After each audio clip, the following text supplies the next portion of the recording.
once na na-meet na namin, sa tingin namin, matibay na yung ebidensya, at yung mga ebidensya ay magdadagdag lamang ng tibay, syempre ayaw naman po natin ng mahabang proseso o hearing. As much as possible, gusto natin matapos na itong proseso nang sa ganon ay madesisyonan na kung ano talaga yung magiging hatol ng ating mga senator judges. Kaya nga po kami, kagaya po dun sa sa threat, sa kaso ng threat, nung supposedly mga 11 po yata yung mga testigo nila, pero after presenting 3 witnesses, napatunayan na namin yung purpose na gusto namin makuha. So tumigil na po kami. So ganun din po dito. We have more or less mga 13 witnesses.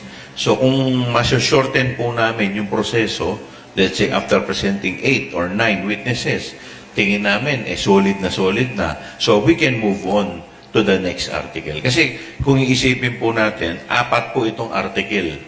Pagkatapos po namin ipresenta yung 4 na article, yung defense naman po ang magpepresenta ng kanilang mga testigo para sa mga kada article din po. So medyo hahaba po yan. Kaya nga po gusto natin as much as possible malimit yung testigo, pero hindi naman po ibig sabihin pag sinabi nating malimit, magsasuffer yung tibay ng ebidensya. Pwede bang bumoto na ang senator judges sa conclusion halimbawa ng isang article? Yung grave threats. Pag naka-respond na yung defense, can somebody move to Ganito po ang magiging proseso niyan. So ang magiging proseso po niyan, ipepresenta muna ng prosecution yung 4 na article.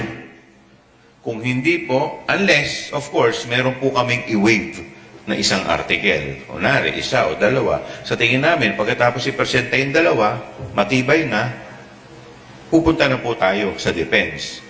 Pagkatapos po magpresenta ng defense sa 3 o 4 na article na aming presenta, saka pa lamang po magbubutuhan ang mga senator judges kada article. Ang kinakailangan lang po dito ay isang article lang ang makuha namin. Hindi po ibig sabihin nun, yung 4 o yung 3 article, kailangan lahat po makakuha ng numero.